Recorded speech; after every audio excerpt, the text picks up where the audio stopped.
बच्चों यहाँ पर हम आज जो टॉपिक लेकर आए हैं वो बहुत ही बेहतरीन टॉपिक है। आप देख सकते हैं √8 की पावर √2 अपॉन √2 की पावर √8। इसको सिंपलीफाई करना है और आपको बताना है इसमें कौन सा ऑप्शन करेक्ट होगा, इसमें कौन सा ऑप्शन करेक्ट होगा। अगर आप कर सकते हैं तो बहुत अच्छी बात है, अगर नहीं कर सकते हैं तो आप वीडियो को छोड़िएगा मत, हमारे साथ बने रहिए और पूरा देखिए। बहुत अच्छे समझाऊंगा और एक एक स्टेप आपको बहुत अच्छे से समझ में आएगा, ठीक है ना। तो चलिए स्टार्ट करते हैं। सबसे पहले हमने लिया √8, क्या लिया √8 की पावर क्या लिखा है बच्चों, √2 लिखा हुआ है। नीचे आइए √2 की पावर क्या लिखा हुआ है, √8 लिखा हुआ है, √2 की पावर √8। अब बच्चों इसको करने के लिए कुछ बेसिक फॉर्मूले हैं वो आपको आने चाहिए। जैसे कि मैंने यहाँ फॉर्मूला लिखा है a to the power n into a to the power n का। तो आप देख सकते हैं बेस अगर इक्वल है इंटू में बेस अगर इक्वल है तो पावर क्या हो जाता है, ऐड हो जाता है बच्चों, a to the power n plus n हो जाएगा। लेकिन बच्चों अगर यही बेस डिवाइड में सेम है तो क्या होता है, a to the power n upon a to the power n। Divide में अगर बेस सेम है तो ये सब्ट्रैक्ट हो जाता है, n से n को क्या कर देते हैं, माइनस कर देते हैं बच्चों। ये दो बातें याद रखिए। और एक और याद रखना है बच्चों इस सवाल को लगाने के लिए, a to the power n to the power n is equal to a to the power क्या लिख जाएगा, mn लिख जाएगा, यानी पावर का पावर में इंटू हो जाता है बच्चों। तो इसको करने के लिए तीन बेसिक फॉर्मूले जो है, आइडेंटिटीज जो है आपको आनी चाहिए बच्चों।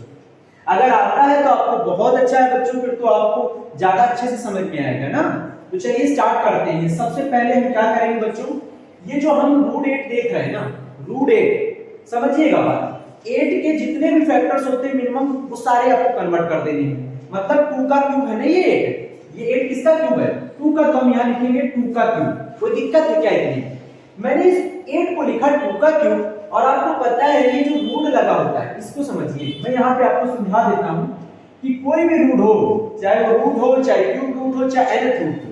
मैं मान लेता हूँ मेरे पास यहाँ अंदर है a लिखा है और मैंने यहाँ लगा दिया nth रूट। अब ये n चाहे स्क्वायर रूट हो तो स्क्वायर रूट होगा तो बच्चों यहाँ पे कोई भी वैल्यू लिख के नहीं आता है, ठीक है। ध्यान देखिए, क्यूब होगा तो यहाँ लिख के आएगा, फिर क्यूब होगा तो लिख के आएगा, 7th होगा, अदरवाइज जो भी होगा तो लिख के आता है। बट आपको स्क्वायर रूट मतलब रूट 2 नहीं लिख के आएगा, ठीक है ना, 2 नहीं लग के आता है। तो इसको क्या लिखेंगे, a to the power 1/n। तो आपने क्या देखा कि ये जो रूट लगा था इसका मतलब होता है कि जो nth पावर था रूट का उसको उल्टा कर देते हैं, 1/n कर देते हैं। तो मैं यहाँ क्या करूंगा, 8 को मैंने लिखा 2 का क्यूब, ठीक है।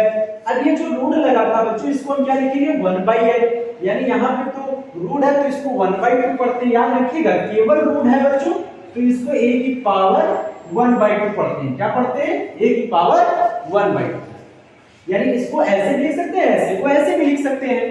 तो यहाँ पे मैंने क्या किया, और याद रखिए बच्चों जैसे 2 का क्यूब आपने लिखा और इस रूट को लगाया क्या 1/2। अब आप कहेंगे ये क्या कर दिया आपने, इंटू कैसे कर दिया। तो बच्चों हमने आपको बताया है कि a की पावर में जो भी वैल्यू होती है वो आपस में क्या होते हैं, इंटू हो जाते हैं। देखिए ना, समझ में आ रहा है ना। तो ये देखिए मैंने 3 का इंटू 1/2 से किया और ये पहले से ही पावर में है यहाँ पे, देखिए √2, तो इसको हम √2 लिख देंगे। अब ये मत करिएगा कि 2 की पावर 1/2 लिख दें, उसको नहीं खोलना है आपको, तो बेस सेम बनाना है ना, ये वाला बेस आपको, ये वाला लॉजिक लगाना है ना यहाँ पे, समझ में आ रहा है। तो यहाँ पे आपको ऐसे करना है। नीचे आइए √2, ये भी वैसे लिखा जाएगा, 2 की पावर क्या हो जाएगा 1/2, और इसके बाद पहले से ही पावर में क्या है √8 है। अब आपको पता है कि √8 के फैक्टर अगर हम निकाले तो आप ऐसे ही लिखोगे √8 के फैक्टर, क्या लिखोगे 2 × 2 × 2। अब आप देखिए 2 यहाँ कितने टाइम्स है, 3 टाइम्स है, तो पेयर एक बार बन जाएगा, तो आप ये 2 बाहर निकाल सकते हो और ये वाला 2 एज इट इज अंदर ही रह जाएगा, यानी 2 √2 लिख जाएगा। तो हम इस 8 को क्या लिख देंगे, मल्टीप्लाई करके रूट में 2 √2, इस √8 का फैक्टर क्या होगा 2 √2। अब आप देख सकते हैं बच्चों ये 2 से 2 क्या हो गया, कैंसिल हो गया है। उसके बाद अब आप क्या कर सकते हैं, 3 का इसमें मल्टीप्लाई करेंगे तो 2 की पावर 3 √2 और नीचे क्या है 2 है, और नीचे आइए बच्चों 2 की पावर क्या बचा है, केवल √2 बचा है, तो यहाँ √2 लिख लीजिए। अब आप देखिए बेस सेम हो गए, बेस डिवाइड में क्या हो रहा है, सेम हो गए, a की जगह यहाँ पे क्या आ रहा है 2 आ रहा है, तो पावर सब्ट्रैक्ट हो जाएगी, पावर क्या हो जाएगी सब्ट्रैक्ट हो जाएगी, यानी 2 की पावर 3 √2/2 हो जाएगा और ये जाके पावर माइनस हो जाएगा, यानी माइनस का √2, क्योंकि ये दोनों बेस सेम हो गए हैं तो पावर क्या हो जाएगी, ये सब्ट्रैक्ट हो जाएंगे।